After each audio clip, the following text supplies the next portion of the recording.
Hello everyone, this is Aakanksha Rai and I welcome you all to my channel. आज के इस video में हम कंटिन्यू कर रहे हैं अपना चैप्टर लाइफ प्रोसेसेस। ठीक है, इस चैप्टर के ऑलरेडी कई पार्ट्स हम पढ़ चुके हैं, जिसमें हमने डिस्कस किया था इंट्रोडक्शन इस चैप्टर का, सारे सिस्टम्स का link, modes of nutrition, nutrition in plants and nutrition in animals. ठीक, तो फर्स्ट जो लाइफ प्रोसेस हमारा था न्यूट्रिशन, वो हम कंप्लीट कर चुके हैं। आज हम स्टार्ट कर रहे हैं अपना second process, respiration. Link already मैं तुम लोगों को समझा चुकी हूं, पर यहां पर करते हैं क्विक रिवीजन। हमने न्यूट्रिशन में पढ़ा all about breaking of complex food material into simpler food. ठीक है, कॉम्प्लेक्स चीजों को हम सिंपलर चीजों में ब्रेक कर रहे थे। वहां हमने नहीं पढ़ा अबाउट एनर्जी। एनर्जी अभी हमने नहीं प्रोड्यूस करवाई है, कैसे प्रोड्यूस होगी, किस चीज का रोल आएगा, इस प्रोसेस में हम देखते हैं। क्लियर है? अब देखो, जब हम रेस्पिरेशन पढ़ना स्टार्ट कर रहे हैं तो यहां पर एक इंपॉर्टेंट टर्म जो है वो है ब्रीदिंग। अब बताओ, ब्रीदिंग याद है? यस मैम, भूल ही नहीं सकते। ये क्या होता है breathing? It is the process of exchange of gases. Oxygen हम ले रहे हैं, कार्बन डाइऑक्साइड हम रिलीज कर रहे हैं। पढ़ा है ना, inhalation and exhalation. That is what, that process is breathing. Then what is respiration? Breathing अलग है, रेस्पिरेशन अलग है, ऐसा कह सकते हैं हम।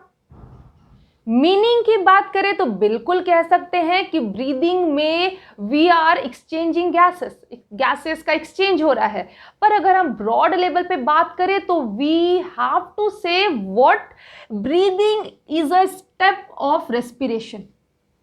फर्स्ट स्टेप होता है रेस्पिरेशन का, क्योंकि रेस्पिरेशन में रिक्वायरमेंट होती है ऑक्सीजन की। क्लियर है? और ये ऑक्सीजन उड़ के तो आएगा नहीं, कैसे आएगा? ये आएगा by the process of breathing only. समझ में आई बात? तो ब्रीदिंग और रेस्पिरेशन को एक में मिलाना नहीं है, ये एक प्रोसेस है विद इन रेस्पिरेशन और अलग अलग है। अब रेस्पिरेशन क्या है समझते हैं। ठीक, रेस्पिरेशन प्रोसेस में क्या होता है, जो फूड हमने खाया, वाइट इज नॉट रनिंग, चलो हटाओ, जो फूड हमने खाया वो क्या होता है, कॉम्प्लेक्स फॉर्म से सिंपल फॉर्म में ब्रेक करता है। ये हमें पता है ना, फूड जो है वो कॉम्प्लेक्स फॉर्म में है, वो सिंपल फॉर्म में ब्रेक कर रहा है। Clear?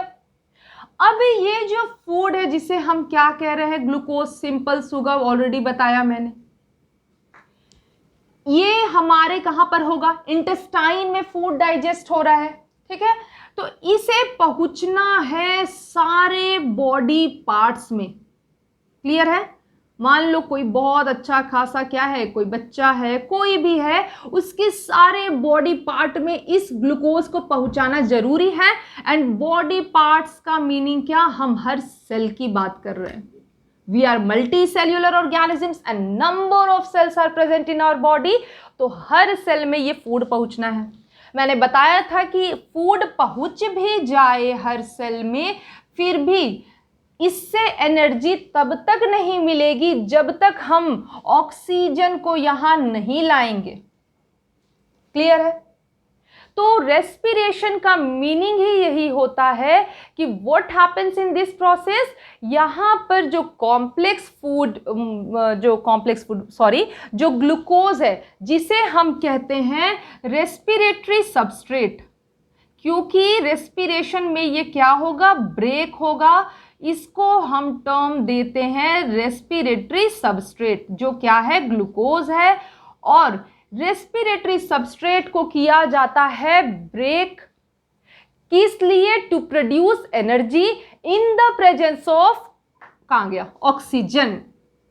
So simply respiration is the process in which the respiratory substrate, you can write glucose, is broken down to produce energy in the presence of oxygen. Clear है? And ये बताओ कि जो ये प्रोसेस है वो कहाँ अकर कर रहा है, in the cell, so we call it as cellular respiration. So simple to understand, है ना। सो अब हम बात करते हैं अबाउट अ फर्दर टॉपिक जिसमें हम डिस्कस करेंगे टाइप्स ऑफ रेस्पिरेशन। हमने न्यूट्रिशन में भी पढ़ा टाइप्स ऑफ न्यूट्रिशन, वैसे ही we are going to study types of respiration now. Start करें फिर। तो here we can see there are 3 types of respiration, ठीक है, first, second and third. Clear.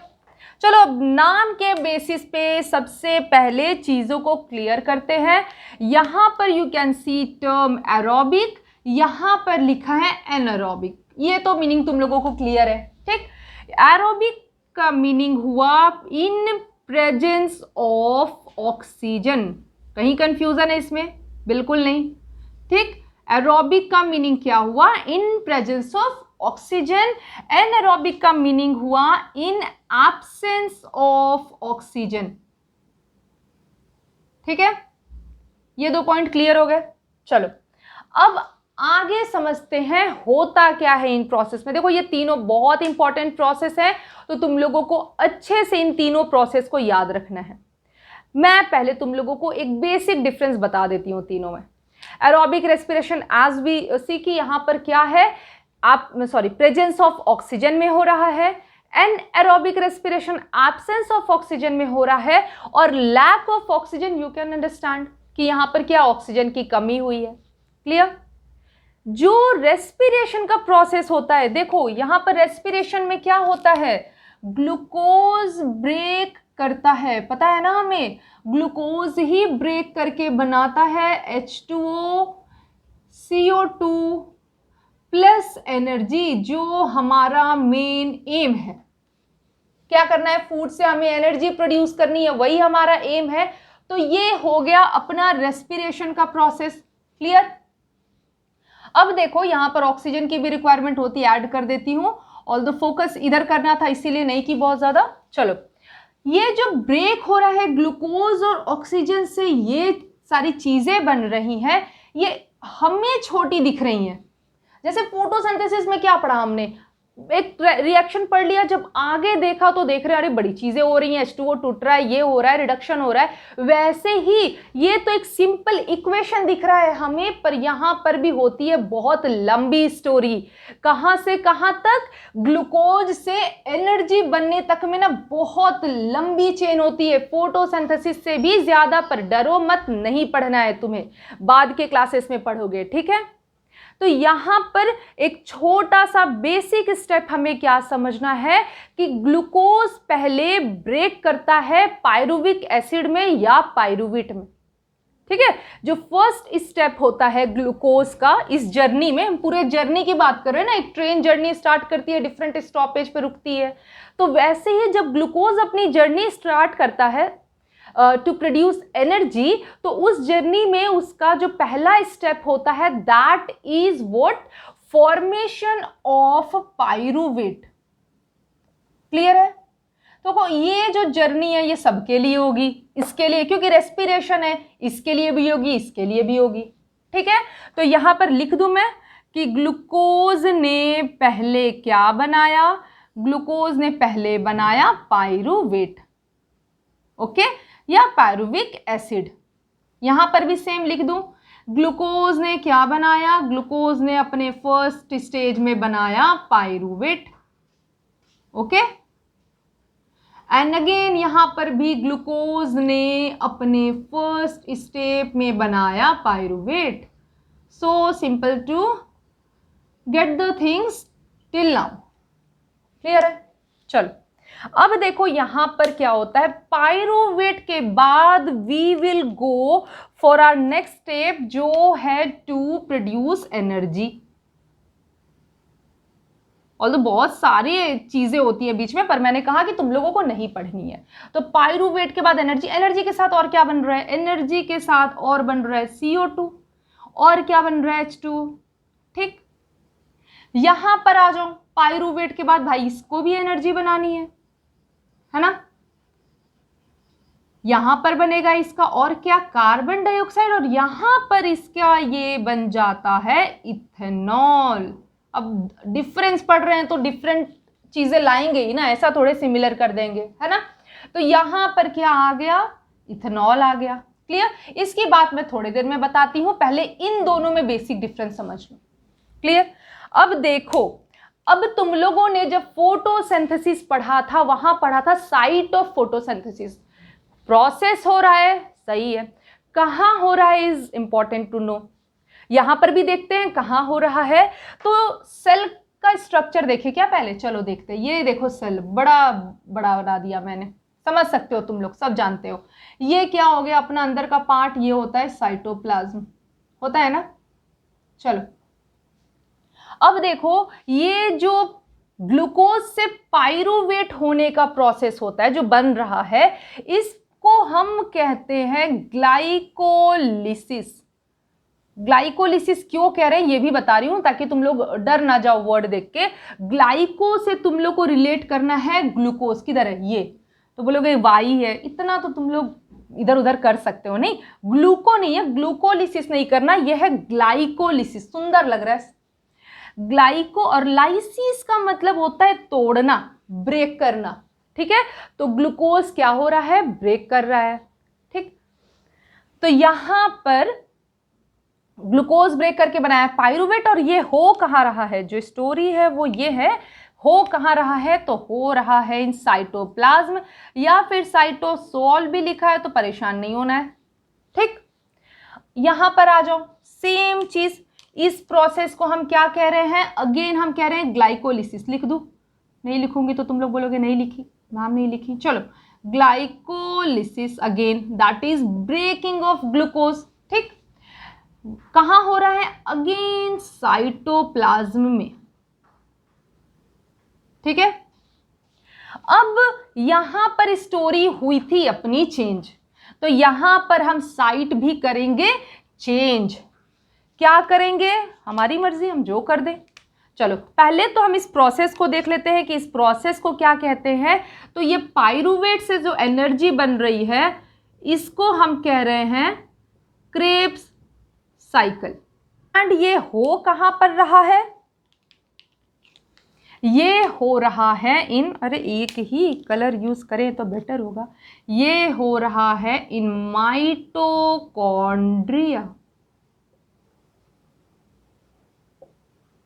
यहां देखो क्या होता है, पाइरूवेट से energy plus carbon dioxide plus ethanol बन रहा है ना। यहां पर हमने की थी एक बड़ा सा, हमने यहां पर क्या करा, चेंज करा। मतलब ये प्रोसेस में ही चेंज हो रहा है, बट समझ लो। तो यहां पर मेजर डिफरेंस तो एक हमने यहां देखा, प्लस यहां पर क्या होता है, पाइरूवेट से जब एनर्जी बन रही है तो ये प्रोसेस भी होता है साइटोप्लाज्म में। डिफरेंस देख लो कितना मेजर है। यहां माइटोकॉन्ड्रिया में हो रहा है in aerobic respiration, whereas in anaerobic respiration pyruvate से जो ये कन्वर्जन हो रहा है इथेनॉल एनर्जी और कार्बन डाइऑक्साइड का, वो हो रहा है इन साइटोप्लाज्म। ठीक, माइटोकॉन्ड्रिया में क्रेब्स साइकिल होता है, एज बिकॉज ये प्रोसेस माइटोकॉन्ड्रिया में नहीं हो रहा है तो ये क्रेब्स साइकिल नहीं होगा। इस प्रोसेस को हम कहते हैं फर्मेंटेशन, जो तुम लोग क्या है पढ़ चुके हो ना, प्रोसेस क्या, फर्मेंटेशन का, जहां पर क्या होता है, in the absence of oxygen ये इथेनॉल प्रोड्यूस होता है, कार्बन डाइऑक्साइड प्रोड्यूस हो रहा है और एनर्जी प्रोड्यूस हो रही है। क्लियर है। एग्जाम्पल क्या था उसका, ईस्ट। एकदम कॉमन सा एग्जाम्पल फर्मेंटेशन का पढ़ते आए हो, तो ईस्ट कौन सा पाथ ऑप्ट कर रहा है अपने रेस्पिरेशन के लिए, वो ऑप्ट करता है एनारोबिक रेस्पिरेशन। क्लियर हो गई ये बात। चलो अब आते हैं जिसे हमने छोड़ा था, that is lack of oxygen. ये कौन सा केस होता है, ये दोनों तो समझ गए। देखो कई बार जब तुम लोग खेलते हो या फिर एक जगह से दूसरी जगह दौड़ कर गए, बहुत कोई हेवी काम कर लिया तुम लोगों ने, ठीक है, तो वैसे केस में क्या हो जाता है, तुम्हारी बॉडी थक जाती है। क्लियर है। तो वैसे केस में तुम क्या चाहते हो कि ज़्यादा से ज़्यादा oxygen low so that body normal हो जाए, या फिर तुम बहुत दौड़ के कहीं से आओ और थक जाते हो तो लोग कहते हैं ना सांस लो, ठीक हो जाओगे। क्यों कहते हैं? क्योंकि वैसे केस में क्या होता है, हमारी बॉडी में ऑक्सीजन लैक कर जाता है, और जब वो लैक कर जाता है तो ये केस आ जाता है।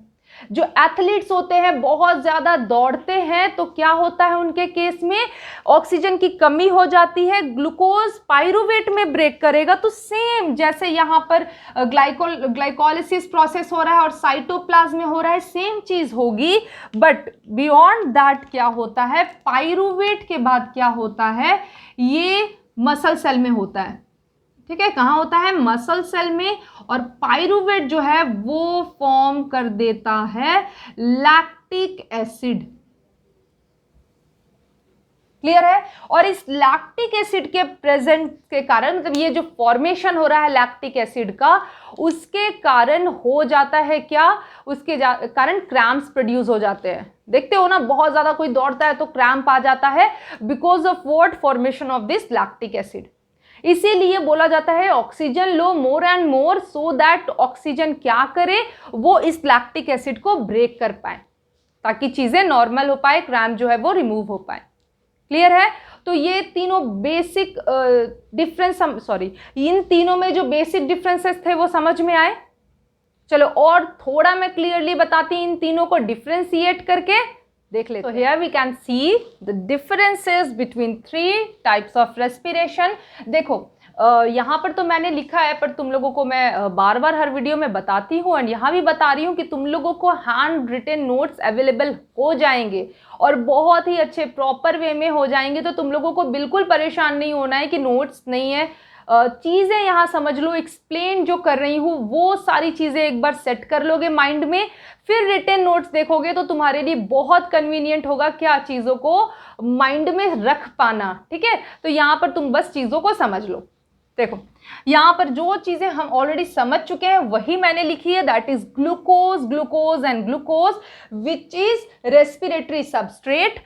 फर्स्ट प्रोसेस में ग्लूकोज जो है पाइरूवेट में चेंज हो रहा है in all the 3, glycolysis, cytoplasm, glycolysis, cytoplasm and glycolysis. ठीक, सो टिल हियर हम यहाँ इस पॉइंट तक बात करें तो सिमिलर स्टेप है। एक तो ये अपने याद करने के लिए कन्वीनियंट पॉइंट हो गया। अब इसके आगे सारा जो भी कहते हैं ना डिफरेंस है वो आएगा। तो यहाँ पर क्या हो रहा है, एरोबिक रेस्पिरेशन में क्रेव साइकिल रन होती है जो अकर करती है माइटोकॉन्ड्रिया में। क्लियर है? तो माइटोकॉन्ड्रिया में हो रहा है, प्रोड्यूस हो रहा है carbon dioxide, water and energy. ठीक, अब यहाँ पर देखो पाइरूवेट तक की तो बात ही नहीं कर रहे, सिमिलर है। जब यहाँ पर हम बात करते हैं तो ये उन ऑर्गेनिजम्स में हो रहा है जिनमें क्या है, membrane bound cell organelles absent होते हैं। अब जब मेम्ब्रेन बाउंड सेल ऑर्गेनल्स यहाँ एब्सेंट है, मींस माइटोकॉन्ड्रिया प्रेजेंट होगा नहीं, क्योंकि माइटोकॉन्ड्रिया क्या है, cell membrane bound cell organelle है। तो जब नहीं है तो यहाँ पर जो प्रोसेस होना है उसको मजबूरी में साइटोप्लाज्म में ही होना पड़ेगा। क्या कर सकते हैं, यहाँ पर ये प्रोसेस साइटोप्लाज्म में ही होता है और इथेनॉल फॉर्म हो रहा है, carbon dioxide and energy. Clear? अब आते हैं in absence of oxygen. In absence of oxygen, ये एक ऐसा केस है जहां ऑक्सीजन अवेलेबल है तो चीज़ें ठीक है, चल रही हैं। बट अगर कोई ऐसा केस आता है जो ऑलरेडी बताया मैंने, लाइक रनिंग कर रहे हैं, फिजिकल एक्टिविटीज कर रहे हैं, ऑक्सीजन की पड़ गई कमी, तो वैसे केस में मसल सेल में क्या होता है, लैक्टिक एसिड का फॉर्मेशन हो जाता है जो कॉज करता है क्रैम्प। ठीक, तो इतने पॉइंट समझ में आ गए। देखो एक और इंपॉर्टेंट पॉइंट क्या है ना, एरोबिक रेस्पिरेशन में कंप्लीट ब्रेकडाउन हो रहा है, इसलिए लॉट ऑफ एनर्जी निकलती है। ठीक, एनएरोबिक रेस्पिरेशन में इनकम्प्लीट ब्रेकडाउन होता है, इसीलिए जो एनर्जी होती है वो कम रिलीज होती है compare to which one, aerobic respiration. ठीक है, तो अगर हमें डिफरेंस आए तो हम ये पॉइंट लिख सकते हैं कि more energy is produced in aerobic respiration and less energy is produced in anaerobic respiration. Complete breakdown occur in aerobic respiration and incomplete breakdown occur in anaerobic respiration.